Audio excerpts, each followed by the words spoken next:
tonight's forum. Now, welcome to the 2020 LVUSD School Board Candidate Forum presented by Agora High School and Calabasas High School's associated student bodies. Now, tonight's forum is for students, community members, parents, and most importantly, the voters to be able to see what each of the candidates would bring to the table if elected to the school board. The decisions made every day at the district and on the board affect students, teachers, and faculty's everyday lives. This is why it is so important that everyone in our community votes up and down the ballot. Now, this year we have 3 candidates running for the 2 positions on the LVUSD Board of Education: Linda Menges, Kiyomi Kowalski, and Kate Vadera. We will be asking relevant questions relating to the topics of curriculum, COVID-19, student mental health, equity, the environment, student nicotine and drug use, district finances, and community relations. All questions have been created and submitted by students in our school district with more than 1,300 questions submitted. All candidates will have a 1-minute opening and closing statement and 2 minutes each to respond to the question asked by one of the moderators. In addition, if you are a student attending tonight's forum, the student attendance verification form will be at the end of the forum. Now, Noah Murray will introduce the candidates before we start opening statements. Hello to you all at home. My name is Noah Murray, and I am the student board representative from Calabasas High School and the second moderator for tonight's forum. I'd first like to introduce Linda Menges, who is the incumbent on running for the school board in this election. She's been on the board since 2015, serving in all of the positions, and has been involved in elementary, middle, and high school parent-faculty clubs beforehand. She is running to ensure the preservation of our ranking as a high-achieving school district. I'd next like to introduce Kiyomi Kowalski, a community volunteer and former United States Marine running for the school board. She has been involved in an array of LVUSD positions, such as serving on the Curriculum Council, AE Wright Secretary, the LVUSD Measure V Bond Committee. She wishes to serve on the board to ensure equality and opportunity for all students in the district.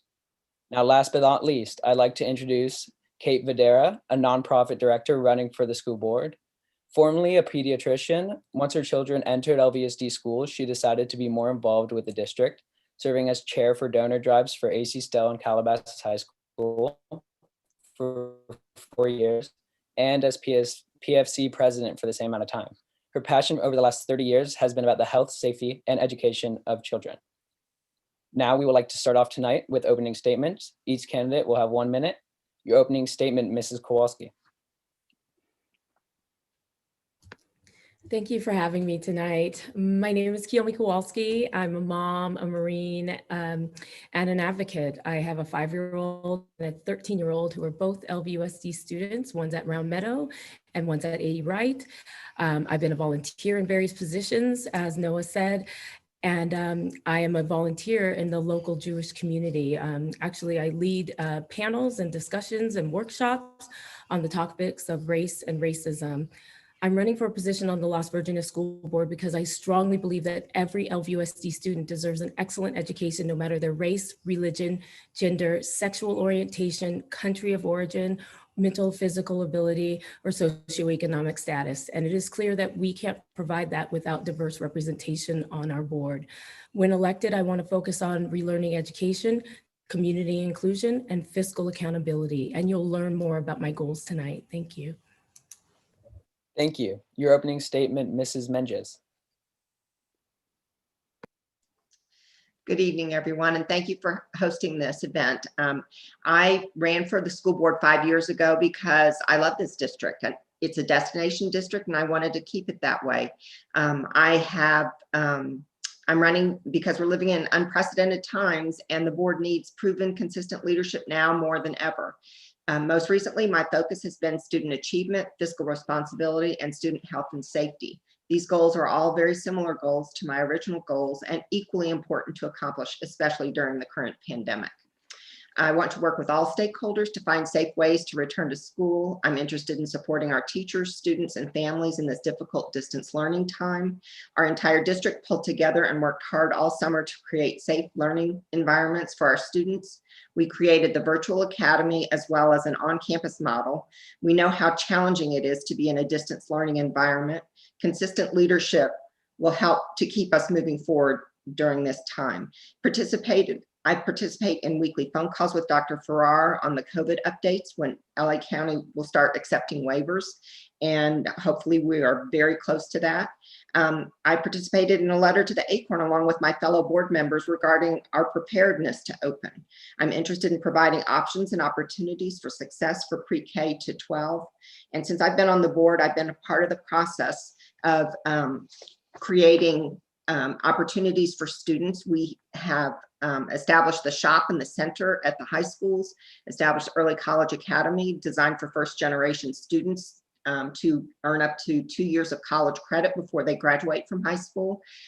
This senior class will be the first class to graduate with a 3-year math requirement. We established Community360.me. It's a second tier of counseling support for our students and families.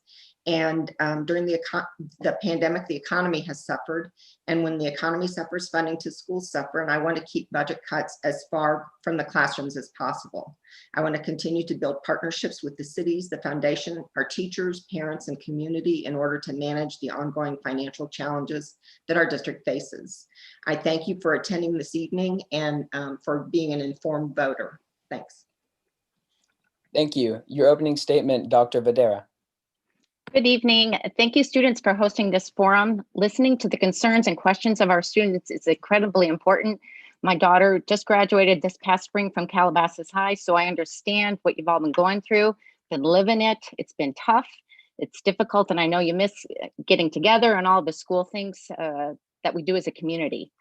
I'm running as a pediatrician and a parent with 14 years of volunteer leadership in LVUSD schools. I understand the complexities of child development and our public education system. From my career in academic medicine at USC to my volunteer work in our schools, I've dedicated my life to ensuring the health, safety, and education of children. When my children entered LVUSD, I became an advocate for our students and our schools. These past 14 years, I've learned the strengths and weaknesses of our schools, what changes need to be made, and how to implement those changes.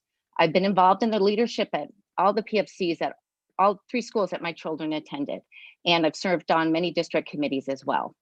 At each school, I've strengthened fundraising, communication, and spearheaded program development and campus improvements. I've been a strong, proactive voice for students, and if elected, I will continue to be that strong voice. Thank you. Thank you. Our first question is on student mental health. Depression, anxiety, and stress are things many students fight with, and suicide rates among high schoolers are on the rise. In a 2018 and 2019 California Healthy Kids survey taken in secondary LVUSD schools, almost 19% of students in 11th grade alone said that they had, quote, seriously contemplated suicide. If elected, what would you do to combat this alarming rate? Ms. Menges.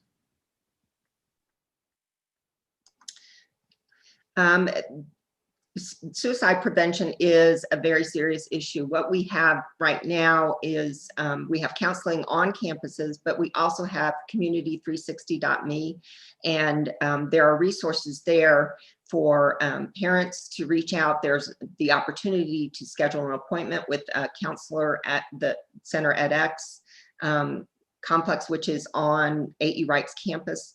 They are doing Zoom meetings with students and families, and it's a second tier of support for people. We take suicide prevention very seriously in the district. It's been a top area of interest for us, and I highly encourage everyone to look at the Community360.me website. There are a bunch of resources there. There are parenting books. There are also YouTube webinars and other resources for parents there. Thank you. Dr. Videra. Okay, that's a really good question. It's something that we've discussed at our school site council meetings because it's something that we became aware of. And as a pediatrician, you know, the social-emotional health and mental health of students is one of my priorities. And it's something that a perspective that I'm going to bring to the board if elected. And I will work to ensure that this issue is continued to be addressed in the following ways: identification of at-risk students and access to counseling services, support of alternative learning environments such as the shop or the center, and I would support fair grading policies, okay, so the kids have less stress And I would create a more robust freshman seminar course that will address some of these issues. You know, I think sometimes people think, oh, you know, doctors, they just write prescriptions for medicines, okay? But my outlook on people is the whole person, something called the biopsychosocial model, where it's your biology, which is your physical health, social is your, you know, your where you live, and your psychology part of you, which is your mental health. And all those three things need to come together for, you know, success in school and in life. And I think we really need to target that in our community and in our schools. Thank you. Ms. Kowalski. I love this question. I recently posted about this for Mental Health Awareness Month. This is an incredibly important topic. And I think in this community, we need to call a thing a thing. That means that we need to speak about it very specifically. These children who are in the 11th grade and actually all of our grades wrote and disclose this information to us in a way of self-reporting. And so self-reporting is always underreported. So we're seeing 19%, but there's more there than that. And it was not without controversy for me to post these stats, but I think this community, it shouldn't be just talked about in our school site councils or in our board meetings. It needs to be talked about in the community. This is a community issue, and we need to support our youth through this. I have spoken to many teens who have come forward or expressed having issues, and they didn't feel supported by the school district. And we have to do a better job of making sure that those students get the supports that they need and have the wraparound service. It's one thing to provide access to a thing, but it's another thing to bring something to these kids and actually ensure that they are participating and that their family feels like they can coalesce around the child and that the community is doing so. We have some work to do there. I think we have the infrastructure in place to support students, but we're gonna have to do better. Thank you. Our next question is on the environment. Our school district uses a lot of single-use plastic items, especially in the cafeteria.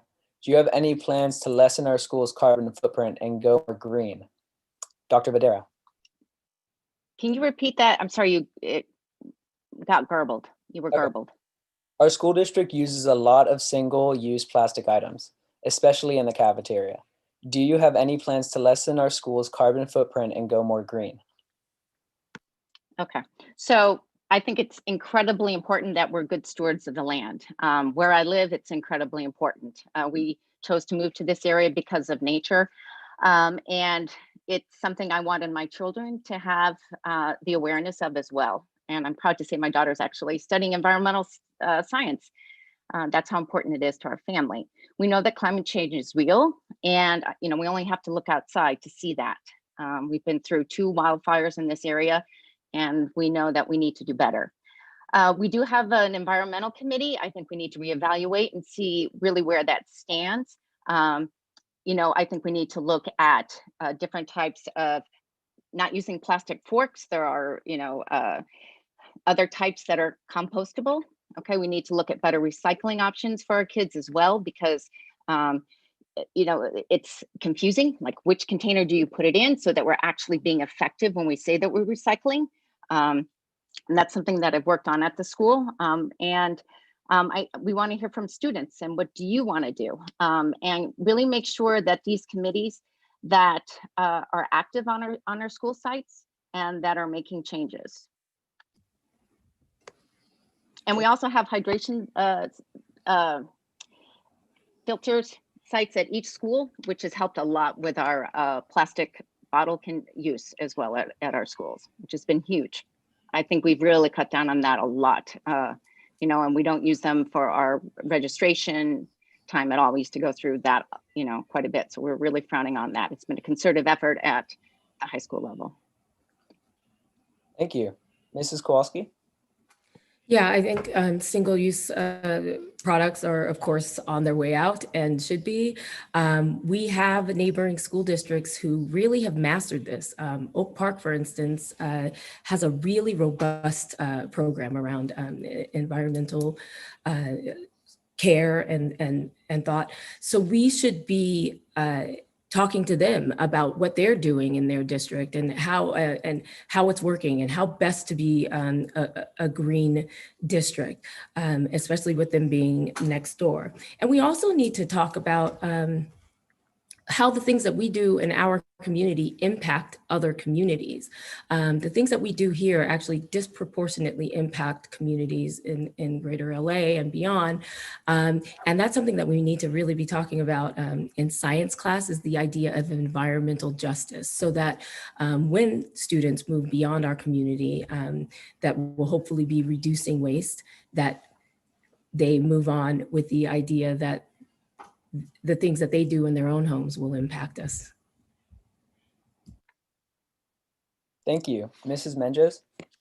So several years ago, we had a green team that was actually going around and actively working on all of the campuses and trying to encourage the student body to use the recycle containers, so that and the compost containers, so that we would be environmentally friendly. We also had and still have a huge initiative on zero waste lunches, where we encouraged students who brought lunches to school to pack them in reusable containers, so that they wouldn't have Ziploc bags or plastic bags that they would be throwing into the trash. We're looking at having like bamboo type utensils for the lunchroom. We also have a terrific relationship with the Las Virgenes Municipal Water District, and they encourage the students to get educated about recycling water. And they just had a grand opening where they've got a new plant where you can totally recycle water and make it drinkable. And that will have a huge impact on our future. And we are very environmentally conscious in the district office, and looking at ways to have like solar power and other type of scientific things. It needs buy-in by the students and by the families and by the community to make it totally effective. But we are striving always to accomplish that. Thank you. Our third question is on race and anti-racism education. Students of color are on the receiving end of insensitive comments concerning their race in ways that are considered, quote, just a joke. On the school board, what steps, if any, would you take on educating the students on systemic racism, oppression, and preventing instances of racist bullying from happening at school? Ms. Kowalski. Wow, this is really in my wheelhouse. I lived my entire life around social justice and anti-racism education. Look, we have to build an environment from the ground up of inclusion, and that starts in preschool. So in Buttercup, we need to be talking about, celebrating the differences amongst our student populations. What I find, and what I've found here, is that we lack the education for our teachers to have the right vocabulary, and we lack the substance in our curriculum to discuss how different communities have contributed to our society. So we need to be very thoughtful about how we do that. We have to make sure that our teachers are equipped with education in mind, educated about the anti-racist education, as well as anti-bias training and the idea of what words to use and what things to say. And we also have to hire outside of our typical hiring pools. We are seeing 91% of our teachers are white in this district. And so a lot of children of color will not have the opportunity to be taught by someone who looks like them or has a similar life experience. We have to be very thoughtful about cultivating that, this from the ground up. And once we show our values in this way, for instance, electing the first non-white member to the school board, as soon as we show these values, our students will follow. And I also think we will see far less instances on campus when you start doing all of those things. And we see it here. Thank you. Ms. Menges. So starting last spring, our leadership started looking at trying to incorporate education of ethnic diversity into our current staff. And this past summer, I, along with several other board members, took part in a course called Courageous Conversations About Race, and it's a field guide for achieving equity in schools.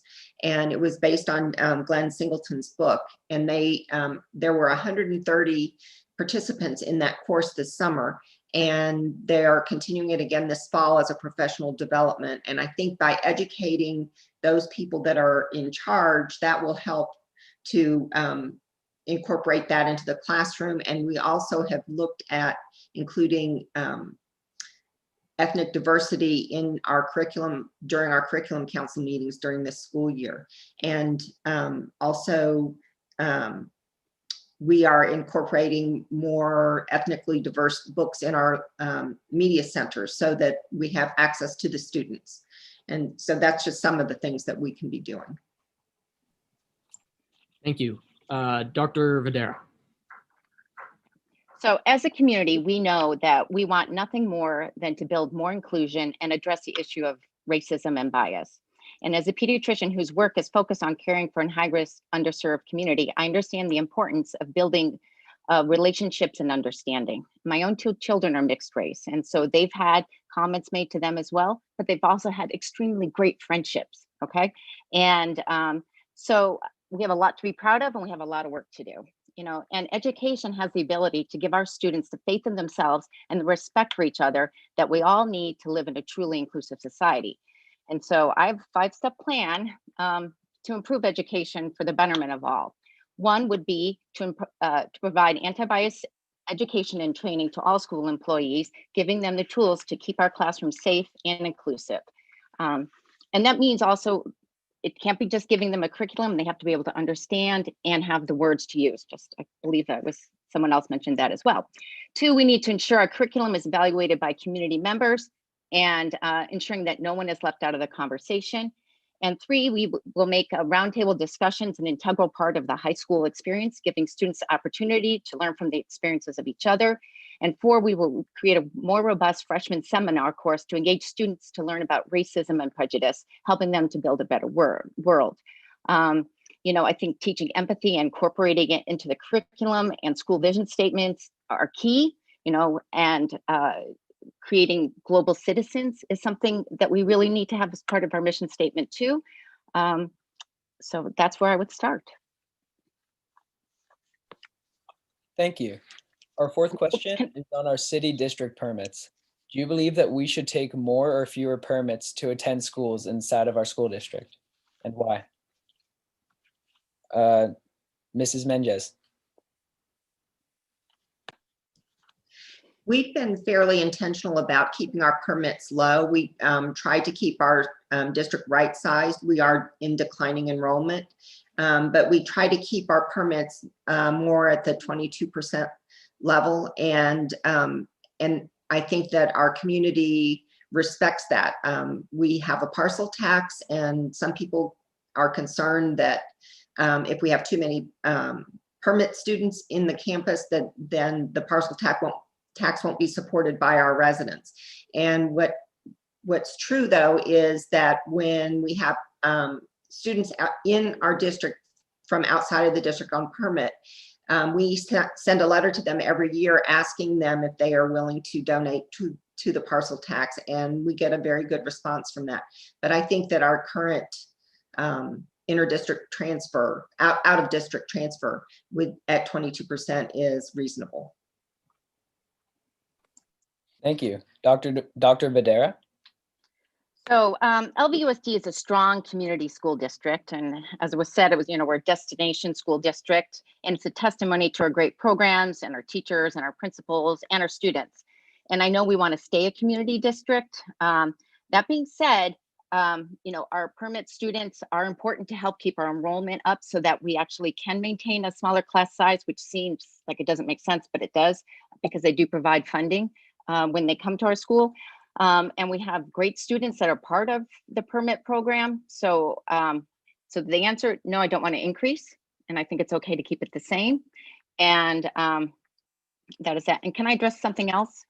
There was a comment about, the percentage of teachers being matching the percentage of our students. And it's something called the color gap. And there's a Washington Post article on this, and you can actually you can search this article for your school district to see how well they perform in this color gap, which is the percentage of students of color minus percentage of teachers of color.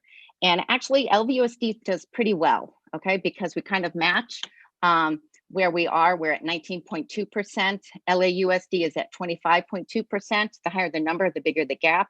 Simi Valley is at 40. Palos Verdes High School and school district is 38.5%. I've sat around our hiring tables, and I know that we do look for diversity. It's a nationwide problem. Getting these who's going into teaching, making sure that those students, they have funding. So when they go to college and they want to become teachers, that they don't incur huge debt, because the starting salary rate for a teacher is like $45,000. And if you come out of a 4-year college with a teaching degree and you have all that debt, that's really hard choice to make. So when we're looking at what's coming down the pipeline, we're affected by what's happening in college and who's getting into college, which is a bigger issue as well. So I just wanted to add that. Thank you. Mrs. Kowalski? As far as district permits, look, we have a 2% declining enrollment. The fact is that, and that's 2% every year, we decline in enrollment. So we have to find a balance. There's no way that we can survive without taking permit students. I don't know whether 22% is appropriate or not, but it's just really finding the balance. I do want to address Kate's most recent comment. Look, I think that a school district should look like its population, right? So if your population is 70% white, it should have 70% white teachers. If your population is 2% Black, it should have 2% at least Black teachers. We have 0.4% Black teachers in this district, okay? So, and then it's 0.4% of all kinds of other things. And it is non-representative at all of what our population looks like. And the problem is that when a child, we know that when a Black child has an opportunity within the first 3 years of school to be taught by a Black teacher, they increase their chances of going to college, which, by the way, will remedy this issue of so-called unavailability of people who are not able to be in teaching, right, or in our community teaching. Look, the fact is that there are plenty of applicants out there who are of a diverse candidate, and we are not finding them, and we are not intentionally seeking them out. So we need to do better. We're far from great.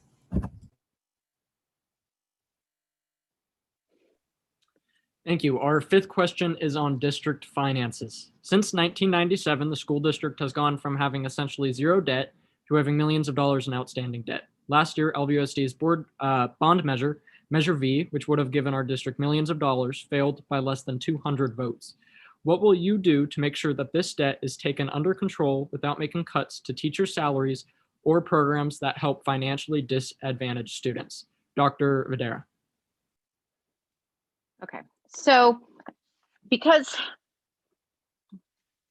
All right, that's a two-part question. I don't want these cuts to affect any of the students, okay? And it doesn't work that, because we are a unified school district, the schools are funded, you know, in that pathway. In 2013, the state changed the way that they fund schools. They called it local control funding formula, and it's based on the amount that we're funded per student is based on the amount of low-income students and English as second learners. And though we have many of those students, we didn't meet the threshold. And so we rank at the bottom 15% of the 1,000 school districts in California. And we receive about $3,500 less than our neighbor in LAUSD. So what I would do, we need to ensure that we're have the resources necessary to provide the highest quality of education for all of the students, okay? And through my 14 years of being involved in the district, I've been involved in fundraising, budgeting, LCAP measures, or meetings. So I really know what's been happening. I think we need to improve our fundraising through the foundation. Okay, there's an untapped resource. We need to work better with our community partners to get funding or partnerships and sponsorships from them that benefit everyone. That is how I would do that. I'm going to keep asking the tough questions to make sure that those cuts do stay away from the classrooms. And they have, because our funding, if you look at our budget, 90% goes to people, teachers, staff, counselors. Okay, so there's not a lot of extra. So it's going to be a tough time, and we're going to have to really tighten our belts. Thank you. Ms. Kowalski. Yeah, look, we're in tough times here, no doubt. Look, with declining enrollment and the economic downturn caused by the pandemic, we are not going to see even the gap funded as we usually do. So we have to be creative. Fiscal accountability requires fiscal creativity, right? So we have to be really thoughtful, like how do we leverage our community partnerships to bring the best of things to the school district without raising the budget? There are so many corporations, there are so many organizations and entities that would be interested in bringing great education to our students through their grants and through their nonprofit programs, so that our kids can still get the best even when money's tight.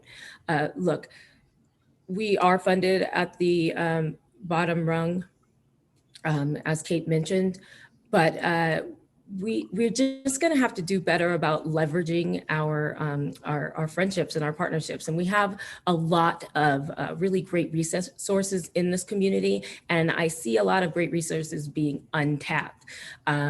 So I'd like to help get creative. Thank you. Ms. Menges. So when Measure B failed to pass, what it affected was our infrastructure. It affected us being able to fix our roofs and be able to fix any plumbing and fix any air conditioning and heating units that are basically obsolete, and we're unable to repair them. The debt that we have is really in the form of bond debt, and that's being repaid by tax dollars. And the oldest bond on the books is Measure R, and it's going to be rolling off of the books in the next couple of years. And our residents' taxes will be going down. I agree with my opponents that we really have to support the foundation that can raise money for all of our schools equally. I think that that we have untapped resources in the community. We are a destination district, and maintaining top performing schools helps real estate values. And I think that area businesses who bring students in and bring families in that have students want to have high real estate values. So that's where I would work. Thank you. Our sixth question is on the future of technology in our district. Considering the transition to online learning due to COVID-19, what are your opinions regarding the role of technology in education, both now and in the future once the pandemic has passed? Ms. Kowalski. Yeah, I think this is a great question. We're really in this moment where, we're getting through because of technology, but we need to actually look at how we're going to scale the things that are working right now so that we can utilize them when we return to campuses, because this is not going to last forever. Zoom at this point is really ubiquitous. We are using this platform right now. I Everyone's grandma's on Zoom. We need to make sure that we scale Zoom access to our teachers and administrators so that they can utilize those things to connect to parents, the parents who aren't able to be in the carpool to learn about Timmy's bad day, or the PFA meeting where a parent would love to make it, but can't make it across town. We've seen record turnouts for our PFA meetings these days. And it's because we make it accessible.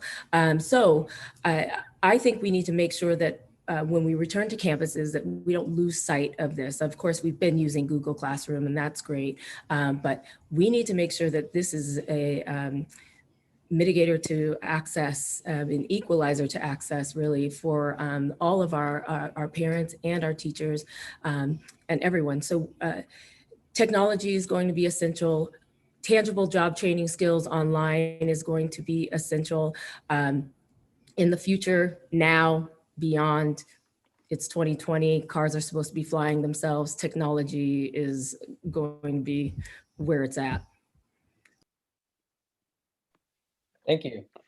Mrs. Menges. So I was just in a technology meeting this afternoon, and we were talking about some of the avenues. The downside to the pandemic is that we don't have that close social interaction. The upside is that we have found creative ways. For example, in the elementary level, the students are able to participate in PE classes because the PE specialist that's at Round Meadow did some YouTube type videos so that the students can all participate throughout the district in those classes. We've had LV Reads, it's hashtag LV Reads, and they have guest authors that come in and speak. And in the past, they've only been able to go to one, maybe two schools during the year, but now we could have them at one school and have them Zooming at all the other schools so that everybody can participate in using technology and participate in the events.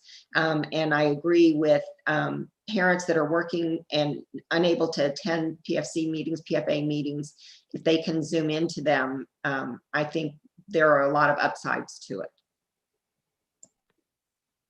Thank you. Dr. Videra.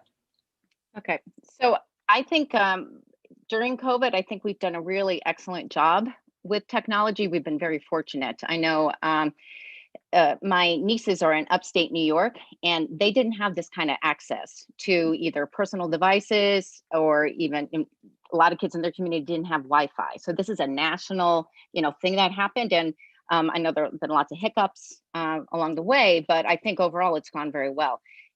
High school students, you've been using technology for a long time. One of the things that I think we need to look at is, the devices that we're using as a district to make sure that they're the devices that work for you, okay? Because we have the ACERs and we hear lots of complaints about, is this really what the students want? Is this what their need? Is this what they're going to use later? And so I think we have to really hear from students and staff about those kinds of needs. I agree we're going to be using technology for meetings for probably forever at this point, because it's so effective to reach so many people that are so busy and you don't have to deal with traffic. So that's how I feel about technology. Thank you. Our seventh question is on the district's COVID-19 response. Coronavirus has hit our district, community, and students hard in many ways. Do you agree with the way LVUSD handled COVID-19 pandemic? And what would you have done differently, if anything? Ms. Menges. I think that our district has done a phenomenal job in handling the COVID-19 crisis. We were thrown curveballs that we had no way of expecting.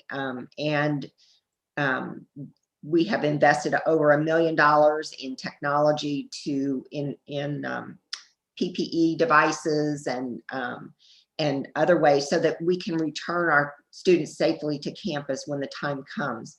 Other districts have looked at us. We were one of the first districts to go back to distance learning back in March because we had the systems in place where we could have our students learn, and we worked hard all summer long, teachers, other faculty, parents, to try and we developed the virtual academy as well as the on-campus model, so that those families that felt like for whatever reason they didn't feel safe coming back on campus when the time was right, they had the option of continuing their education through a virtual academy.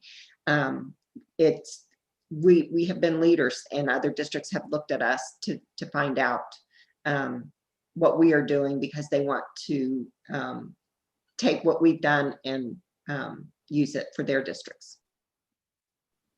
Thank you. Dr. Videra. So I think the district has handled it extremely well. I'm grateful and I'm proud that we were, closed when we did and kept everyone safe. I think that was really important. I'm proud of how we've managed to go to online learning. I know, like I said before, there were hiccups, and some teachers did better than other teachers because the learning curve with technology was also a challenge. I think what I would bring is I will really help us manage when and how we're going to reopen. Okay, because that's a big question now. And using the best science and the data available, and making sure that we keep our students and our staff safe, because this is the next question that we're facing. And while we're at distance learning, I want to be sure that we are, really connecting with students, because it is possible to do that, and make sure that, kids aren't falling behind, because that is also very hard to do if you're looking at the screen and trying to figure out who is grasping the information and who is not. And making sure that, the emotional support is there for our students as well, because, being at home alone and isolated it's tough and it's hard. And like I said before, I lived this pandemic with my two kids one had to come home from college and the other missed their senior year. So I know how difficult this was, and how emotional and how angry kids were, okay? Because, you only get one opportunity. Like, the seniors last year didn't even get to say goodbye to some of their friends or their teachers, and so that is really tough. But what that also tells you is what a community that we have, okay? When kids came to pick up their yard signs, they were crying, okay? Because they hadn't been back to school since March, okay? So I think that's a testament to how much these schools mean, and do we have room to grow? Absolutely, but we're on a pretty good path. Thank you. Ms. Kowalski. Yeah, I think we did quite a few things really, really well. I love that we've been offered 2 tracks, being the virtual model, the virtual academy, and then the in-person academy, which everyone is virtual, but the in-person academy, of course, will go back to school when it is safe. I also love that we were providing hotspots to students who needed it, to make sure that access was for everyone. And I also love that we kept our cafeterias open to provide hot food for our kids. I think that those were really great steps. I think right now we're in this really crucial moment where we could easily make a mistake if we hurry back to campus. So everyone agrees that kids need to be in seats in campuses. Trust me, I've got a 5-year-old and a 13-year-old at home, and trust me, I want them out of this house. But we have to do it when it's safe for everyone. And that means our teachers, our students, and our overall community. So I want to make sure that we are not hasty about the return to campus before it's safe. So I think we're in this moment right now where we could hurry back when it might not be the right time. And I think we should be really critical about that, because the worst thing would be that we go back to school and then have to come home again.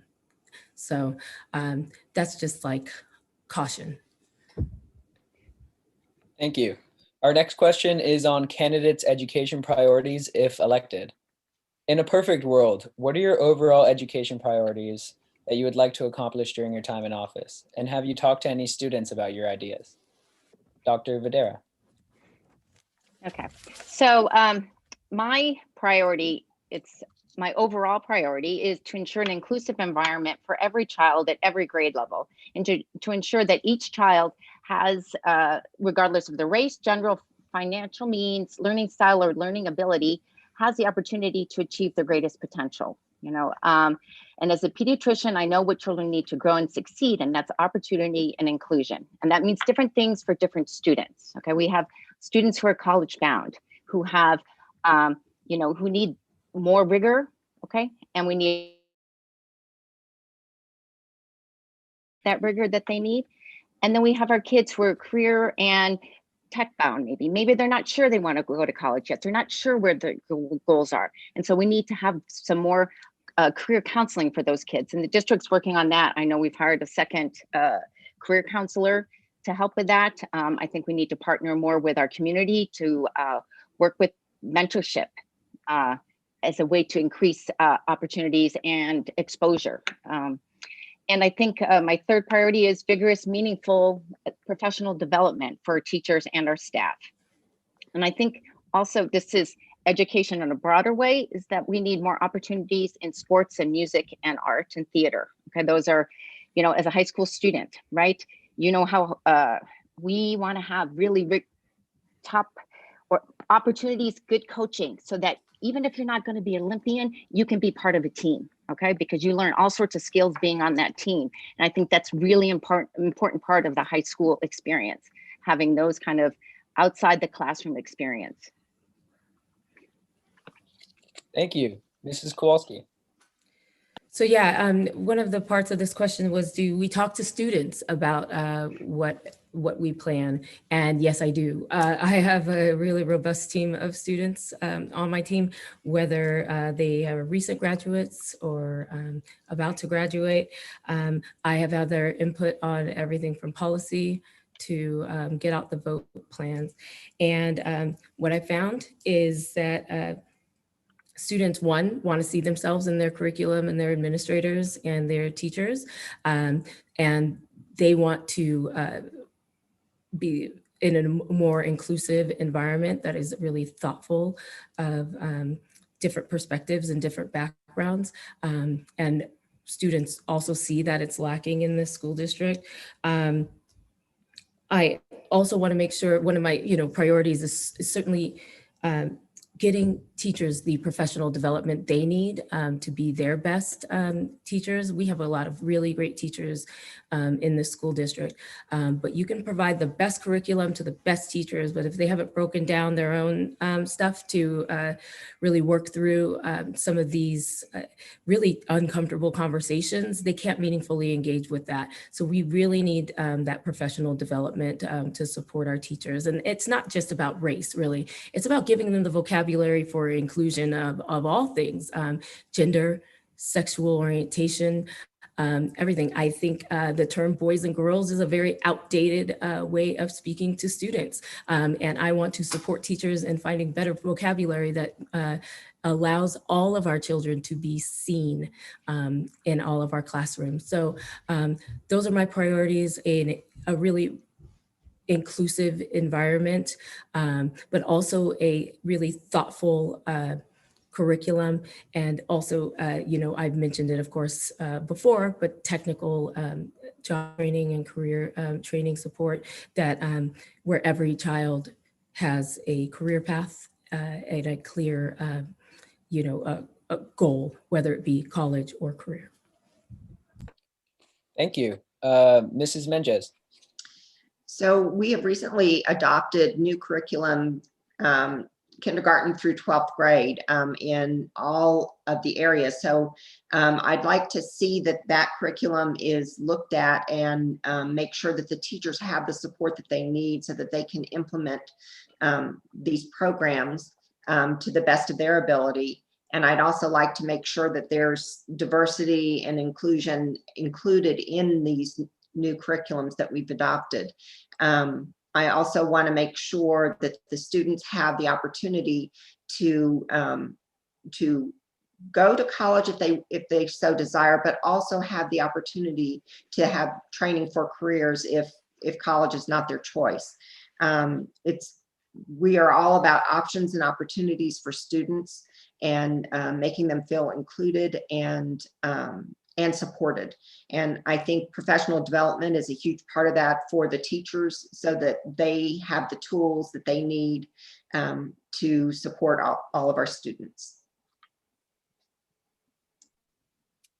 Our next question is on student nicotine and drug use. There's a portion of the student population that are struggling with drug and nicotine usage. What are your ideas that you plan to implement to assist kids rather than punishing them? Ms. Kowalski. I believe that the best place for students is in school. So I don't think that we should be doing out of school suspensions for almost, there are not many reasons why I think that it would be appropriate.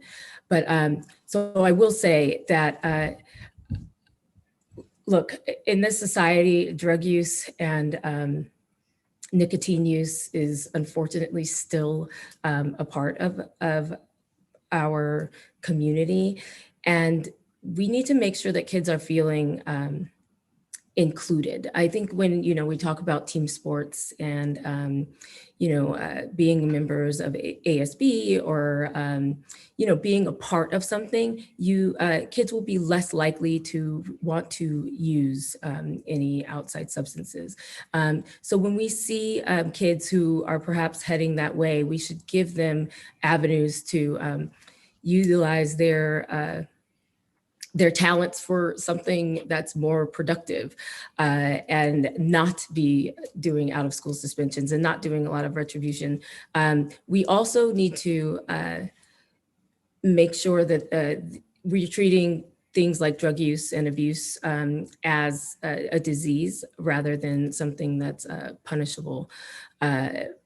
I think that we need to change our paradigm in this society around abuse of drugs and things, and that also starts with our kids. So yeah, I think being more inclusive of kids in different activities where they would be less apt to want to use drugs, and also not treating them like criminals when they need extra support. Thank you. Ms. Menges. So our district has for many years had a program called the Choices Program, so that a first-time offending student gets referred to the Choices Program, and it is some mandatory counseling with parents and the student to deal with addiction problems and issues. It gives them a second chance. They sign a contract that they won't do drugs or alcohol on campus, and they have certain counseling sessions to help them with, because nicotine is addictive and drugs are addictive, and so we have that avenue for them. We used to also have a very robust J team, and that's the sheriff's department, and they would come on campus and develop relationships with the students so that they aren't seen as a threat to students. They're seen as someone that they can go to discuss any issues, and someone that can guide them. They would come on campus and play basketball during lunchtime with students sometimes, and then we used to have the STAR program, and I think all of those programs help with educating students from elementary on so that we can hopefully prevent them from becoming addicted and breaking the school rules and state laws. Thank you. Dr. Videra. I know this has been an issue and oftentimes a distraction or disruption in the schools. And so it's something that we do have to address, and we have to address it before they get to high school, and maybe before they get to middle school, by prevention and awareness programs. We used to have the Red Ribbon Week in elementary school and the STAR program, but I think we need to revisit and revise and reevaluate. These tobacco companies have really slick marketing, and I think it took a lot of parents by surprise. Okay, and tobacco companies are known for doing this. My own father, when he was a teenager back in the 50s, started smoking because it was cool, and James Dean did it, and he wore a leather jacket, and now he has severe COPD. He's a pulmonary cripple. And so I'm super aware of what can happen. And I know parents who got blindsided by this because they thought it was, healthier. The kids got so addicted so fast. And the district has played a role in sting operations in outside of the schools, businesses that were selling to underage students. And but smoking or having smoking paraphernalia is an ed code violation, and it is a reason to be suspended. And so what they've done instead of doing that is what's called restorative justice. And the kids can go to Community 360 and get counseling, and that's a choice that they can make. And a lot of kids make that choice, and then other kids don't. I completely agree that we need to identify those kids who are at risk. We need to do it earlier. What we do is that kids who aren't meeting their requirements for middle school graduation, they're identified. And so they are put into something called a guided studies class, where they have a teacher who can be their hook and help them, be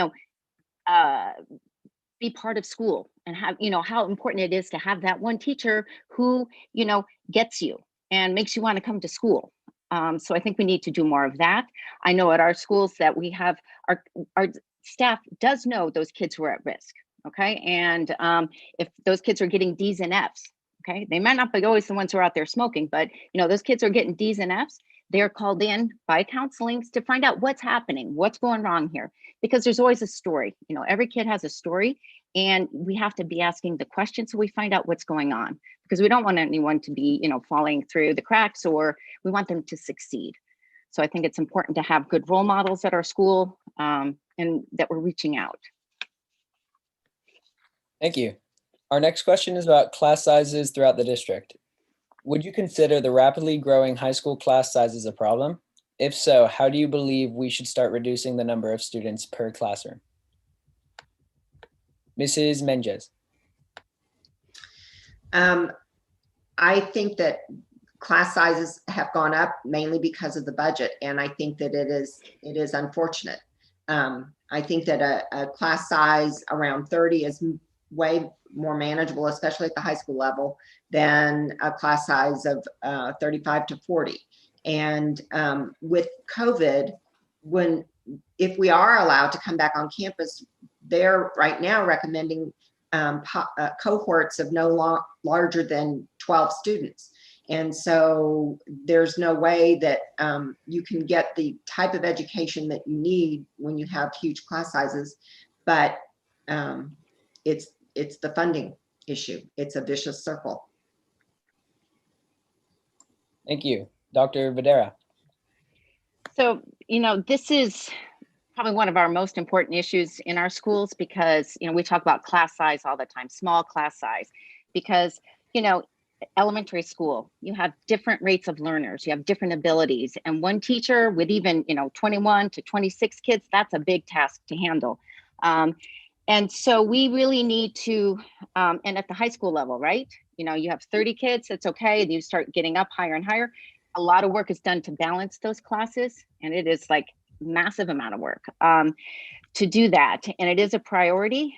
It is about funding. Okay. And that's why I would want to be part of helping to raise more funds for our schools. Okay.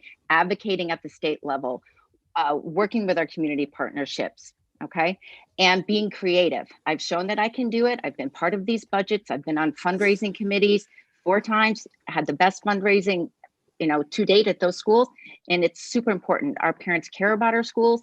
They want to support this kind of thing. And so that's what we need to do. We need to keep the budget, cuts as far away as we can, but this is one of the side effects. And what we really want to do is keep our core academic classes as small as possible as well. Okay. Thank you. Mrs. Kowalski. Yeah, everyone knows increasing class sizes means less individual support for our students. And so nobody wants that across any school district. And it is about budget. All 3 of us can agree on that. But of course I want to get creative, but I also think that there are ways that we have not tapped into resources that are currently with us. The foundation, for instance, they are supposed to raise funds to lower class sizes and also help with the 360 program. And they have been relegated to not being able to raise as many funds as they could if they had the community support. So yes, I do think that class sizes need to be addressed, and they need to be smaller so that our kids get more individualized support. But the things that we have in place to raise more funding so that we can reduce class sizes, we need to actually use that funding arm a little more efficiently, significantly more efficiently, actually. Thank you. Our next question is on ethnic studies. What is your opinion on LAUSD's decision to make ethnic studies a graduation requirement? Would you want to incorporate something similar into LVUSD? Dr. Videra. Okay. So, I believe it's extremely important for all of our students to learn about different cultures and their role in history. And, we should all learn to celebrate our diversity. The bill in its current form actually was vetoed by the governor this past week. Okay. He sent it back stating that it was, there were too many disagreements over it, and that those disagreements should be resolved before imposing a high school mandate. I agree there should be a graduation requirement. And once they decide on the framework, we will be able to choose the material to learn to teach the standards. And I think it's really a great, important idea. And I look forward to it. Thank you. Ms. Kowalski. Yeah, look, I think if we want to raise global citizens, we need to have citizens who are thoughtful about other people's cultures. I have not looked into it specifically becoming a graduation requirement, but I do think that we need to celebrate other ethnicities besides 1 month out of each year, because contributions were made by other people throughout the years. Things like the 1619 Project, I am in full support of, and I believe that, if you have read it or listened to the podcast, you would know there is nothing to be afraid of. It is just saying that we are celebrating different contributions from different people that aren't told about in our history books. It is shameful that people are just learning about Tulsa, Oklahoma this year, right? The massacre in Tulsa, Oklahoma. It is shameful that people think that Rosa Parks sat down because her feet got tired. It is shameful that we are not talking about history in a way that will promote students going beyond our campuses and being better human beings. So if that takes an ethnic studies course to do so as a graduation requirement, then so be it. But I don't think you need an ethnic studies course if you celebrate people's cultures and their contributions every day. Thank you. Ms. Menges.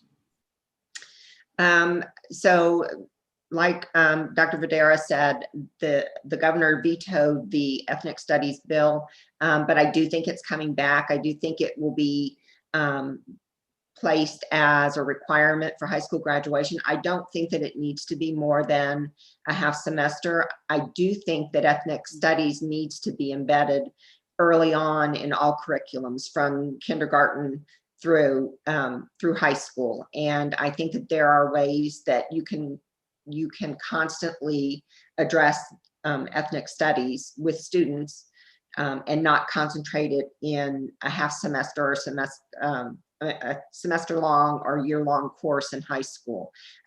We've thought about incorporating a piece of it in the freshman seminar and trying to retool the freshman seminar a little bit like exploratory is in middle school, where if a student isn't sure what they want to study and doesn't go into a music or sport avenue in middle school, then they take exploratory and they get exposed to woodwork, or they get exposed to computers, or all for like a 6 or 8 week period. So something like that. Thank you. Our 12th question is on community relations. What kind of relationships should a school district have within its community? Mrs. Kowalski. Oh, like I love community questions because I liken myself to a community builder. And here's the thing, we need to make sure that everyone has meaningful input to all of the things and decisions that we make within the school district. And meaningful means not just putting a thing on YouTube, a link to YouTube, and disabling the comments so no one can engage, or making people send in their questions hours or days before a meeting. I think, look, democracy's messy and communities can be messy sometimes, but I think we have to be really open with the community and include them more. And I think we have to do a better job of making sure that our meetings and the things that we do are more accessible in a meaningful way and not just performatively. I also think that that would alleviate some of our problems with like Measure V failing. If we include the community all the time and they feel like they are a part of the school district all the time and are decision making all the time, then they will be more apt to feel invested in it. We can't just go knocking on their door every few years when we need a bond measure passed. We have to include people in the process. And that's community building. It sometimes is messy and it's not fun sometimes, and it takes long meetings and it gets a little dicey, but that's how you bring a community along with you. Thank you. Mrs. Menges. So definitely it's very important to build your community. When facilities committees meet, our schools are located within subdivisions a lot of times. And when we're looking at different facilities things, we keep that community in mind. We try not to do any structures or any paintings or murals that might be offensive to somebody who happens to live across the street from the school.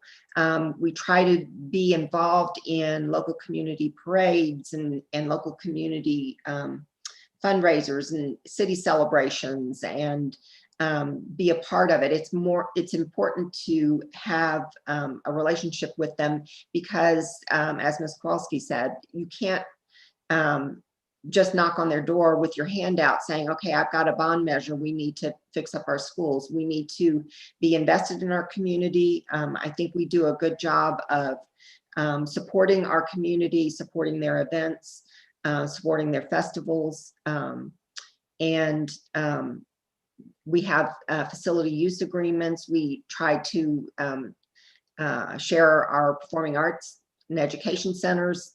We try to share our football fields and baseball fields with local community basketball courts, weight rooms, all sorts of things for the community so that they can appreciate the effort and the pride that we take in our schools and the pride that we take in our communities. Thank you. Dr. Videra.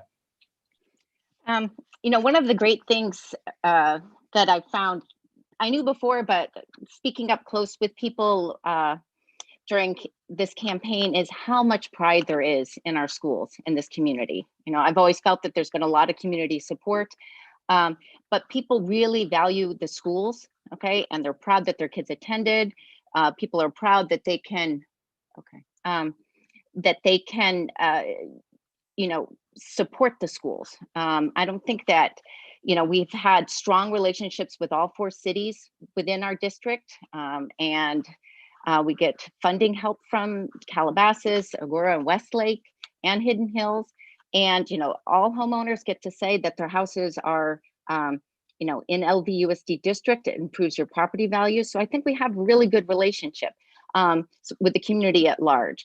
I think that, we can work on building community within our schools, okay, within our parents as well, because if we're talking about diversity and we have parents who have different opinions or different backgrounds, that needs to be brought to the table as well. And I think that our students act as ambassadors throughout the community as well through your service learning, okay.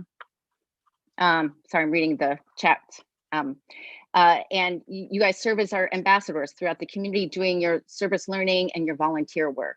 So I think we can always improve on our relationships, but I think we have a very proud community. Thank you. Our next question is on equity within the education system. With recent racial movements and protests across the nation, many are calling for the advancement of student equity and equality in the education system. Would you answer this call inside of the curriculum and inside of the classroom? Menges. Equity issues are a huge focal point of our society today. And I think that we have been trying to address those issues. We've had some town hall meetings with our students and talking with them. And we had some professional development offered by Mr. Gleason through the district office. It takes educating people about all equity issues. Some of the handicaps of distance learning are those students who are foster students and or homeless students, and they don't have access to Wi-Fi or a quiet place to listen in on Zoom and participate in class. And those have created some equity issues. And our supervisor in our county wants Las Virgenes to be the last in line because of those equity type of issues. They want to open up the waiver process to those schools that have more tier 1 students in them than what Las Virgenes has. And they're only going to look at 30 waivers for a week, and they think it'll take a 2-week process for them to look at waivers. So equity is definitely an issue, pandemic or not. Thank you. Dr. Videra. So equity in education. You know, as a woman in STEM and in medicine, when I was training, you know, I was a minority there, okay? And I was oftentimes the only woman at the room. And so I know what it's like to not have a role model, okay? And I know what it's like to have to use, you know, be smarter than anyone else you're talking to, use a bigger voice than anyone else you were speaking to because you wouldn't be heard. So I know what that's like. I chose to practice in an underserved area. We didn't call it social justice or health justice. We call it that now. We just called it, you know, making the world a better place, breaking the cycle of poverty, bringing excellent access of care to people in need, okay? So it's good that we are bringing these issues to the forefront, okay? Because people need to hear it and they need to learn it. There's a saying, teach your children young, but you learned late. And I think it's really important when we're discussing these things that we're careful that we're not, you know, people only know what they know when they learn it. And, you know, we all have bias and we all need to recognize that and do a little better job. You know, when this all, with the issues of race and racism, you know, I always thought that I was not a racist. And then I did a lot of listening and reading and listening to people and to Audible podcasts because, and I found out, you know, you really need to be an anti-racist and be more active about it. And I think that that kind of changes our thinking about a lot of these things. And so I do think it's important and an issue that we address and that we are sure that our kids are learning that as well. Thank you. Ms. Kowalski. So this word's thrown around. Equity is giving people what they need to succeed. So whatever that person needs to succeed. So it's an individualized thing to explain it. It's giving a person the ability to meet the same goals as someone else without who doesn't need that support. I think we do a good job of talking about what equity is because it's a word in the dictionary, but I don't think we know how to implement that sometimes. And yeah, Kate's right. You only know what you know once you know it. So I don't begrudge anybody of that, but equity requires being able to see yourself in your leadership. Kate talked about it, saying she's worked in STEM and has been the only woman in the room. It's important to really see yourself in roles of power and authority within your chosen field. And that's a component of equity. Look, currently we are asking students who deal with microaggressions and full-blown aggressions to perform as well as a student who doesn't have to deal with those things on our campuses. And again, we don't know what we don't know until we know it. But now that we know it, you can't unknow it. So we have to do better. We have to put people in our classrooms who look like our students. We have to be really intentional about our hiring practices. We have to make our communities hospitable for teachers who want to live here or near here, so that this is a community they are drawn to and want to stay. All of that creates an equitable environment. I think equity in the education system, it comes in so many different ways, and we have to be accountable and thoughtful about every component of it, not just race and not just gender. It's across strata. Thank you. Our next question is on the current virtual learning environment. Given the current status of virtual learning, how will you work to make virtual learning more rigorous without making it overwhelming? Dr. Videra. Okay, so it's interesting. Both my kids, like I said, they're doing online at the college level. And, I think it takes giving teachers the time and the support they need so that they can develop a rigorous online curriculum, okay? It's a different setting than they're accustomed to. And I would want to be sure that we're providing them with the support that they need to ensure that that happens. And making sure that they have access to options, of resources that they could provide their students as well. It's relearning teaching virtually.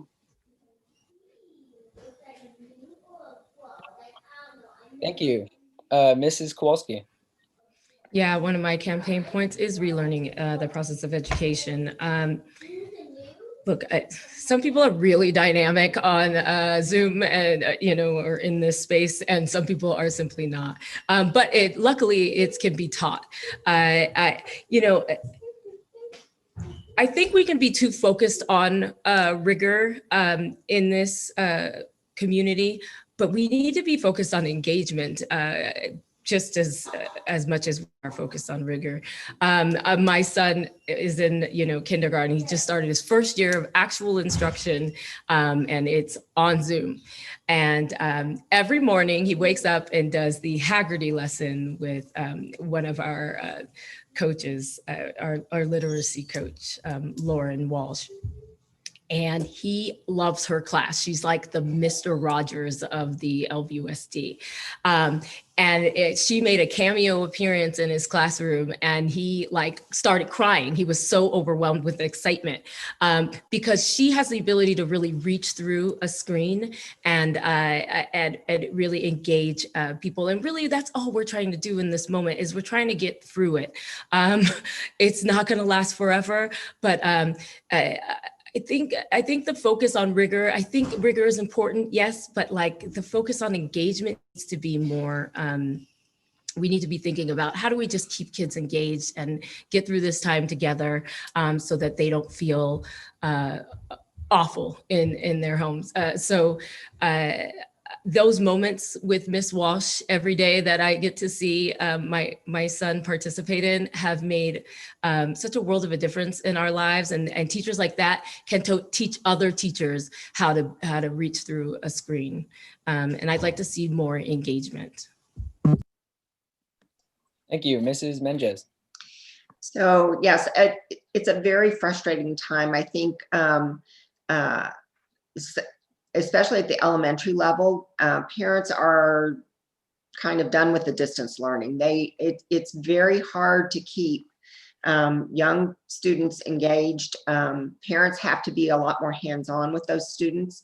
By the time you're in high school, you are more adept than your parents at navigating technical media and technology, and you can be more engaged. I am hopeful that distance learning isn't going to last that much longer, that students will actually be able to be back in class on a more regular basis. There's Zoom fatigue when you spend too much time on Zoom, and there are strengths and weaknesses to everybody. And there are some students that just don't learn well from distance learning, and others that just thrive with it. And I think that the rigor is there. I think that that collaborative time with the teachers to help pass good ideas on, oh, I tried this with my class and it worked and this didn't, and all of that will help, because it's not how anybody was trained to teach. And as Ms. Kowalski said, we are trying to get through this time. It's a very, very difficult time, and I appreciate all of the efforts of the parents, teachers, students to try and keep moving forward with distance learning. Thank you. Our last question is on non-college bound students. Our school district has many high-performing college-bound students. How do you plan on giving opportunities to non-college bound students to be able to branch off without going to college? Ms. Kowalski. Yeah, we do. We have quite a few high achieving students, but yeah, we need to make sure that that we're providing for every student in the school district so that they are ready for college or career once they leave, or some type of version in between. I think we need to engage, certainly online in this year, engage companies who are, able to do, I mean, I've said it so many times, like Salesforce. Our kids could leave without raising the budget. They could leave high school with a certificate in computer architecture or something like that. These are things that we need to really think outside of the box and bring to our students in this school district, so that they are prepared for a career after college. Tangible, tangible job skills are really critical, whether we're in COVID times or outside of COVID times, but we need to be thoughtful about and creative about how we bring those skills to our students during this time and beyond. This is the moment, right? Because we're all kind of sitting here figuring out what's working and what's not working. We can start trying on things that hopefully we can scale when we come to campus. That way, every student is prepared for college or career, or some combination of the two, when they leave our schools. Thank you, Ms. Menges.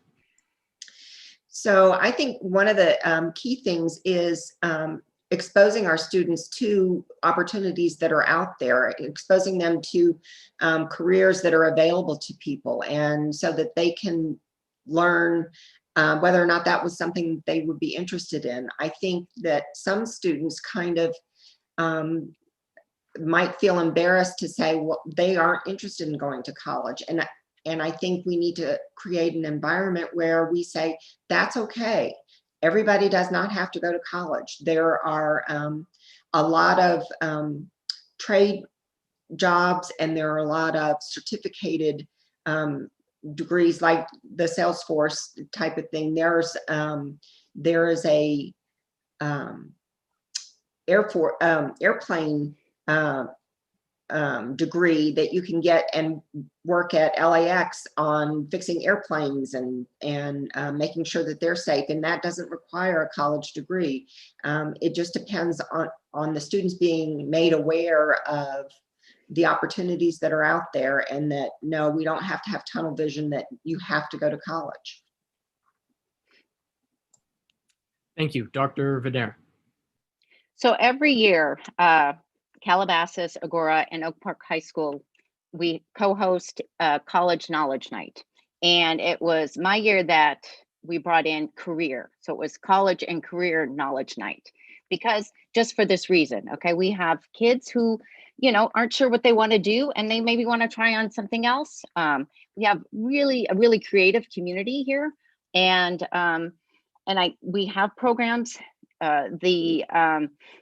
for kids like that, culinary, we have the AME program, we have the sewing program, okay, costume design, okay. And there is some auto and there's some photography. It does need more funding, okay. Our funding was kind of taken away by LA County, and so we've been slowly rebuilding it back. And what we've also done is that our CTE classes that we do have are now in line with the UC and the Cal State. So if you take those classes, it will, count towards that. I just think we have room to grow on showing kids different options, okay? And we can work with our community, with our college and career office as well. And I'd be happy to work on that. I think it's super important. Thank you. That brings us to our closing statements for the night. Mrs. Menges, would you like to begin? Sure. Thank you again for hosting this. I hope that you have learned a lot about us and what our passion is and why we are running. My kids grew up in this district. I had 6 kids. They all had very different personalities. They received excellent education through Las Virgenes and were well prepared for college and career after high school. I'm an experienced leader. I'm calm in a crisis. I'm a deep thinker and a hard worker. And all of these assets are needed during this unprecedented time. We are a destination district. Other districts look to us to see what we are doing, especially during the Woolsey fire and now during the distance learning. I intend to keep us a destination district. I have a website that's lindamenges.com and a Facebook page, Linda Menges, the number 4, LVUSD School Board. I encourage you to check them out, and I hope that you will take your vote seriously and vote by November 3rd. Thanks. Thank you. Dr. Videra.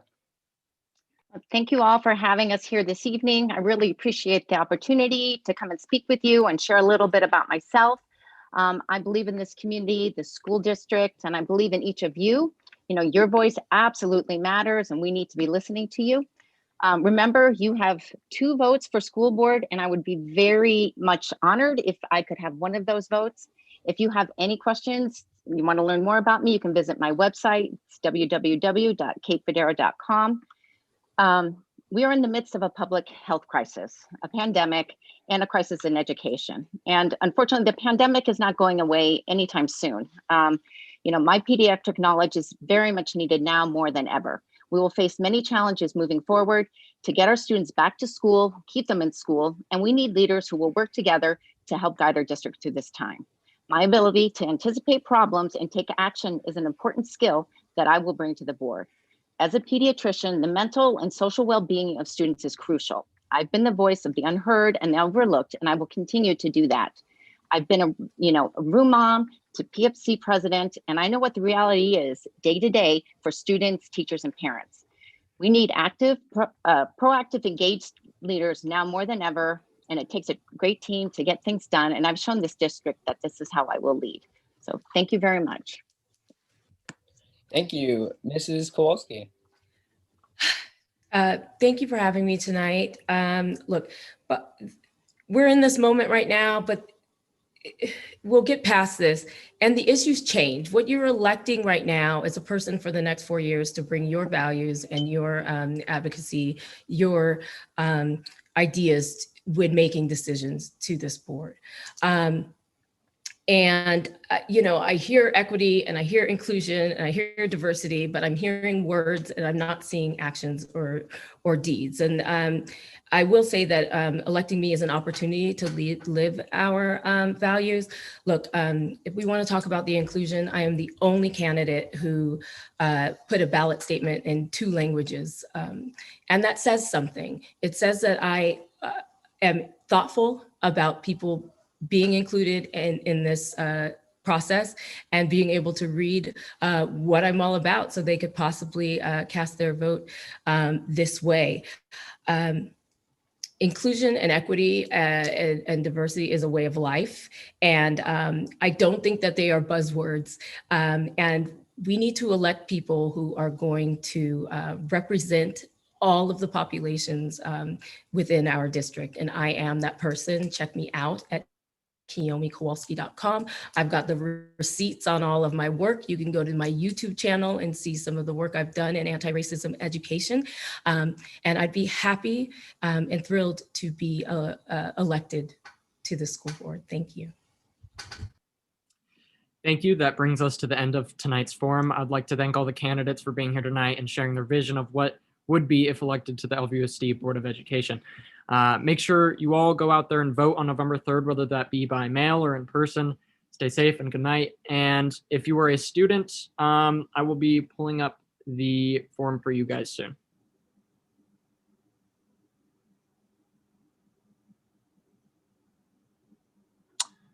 All right, the form is out there on the live stream, so. All right, yeah, it looks good.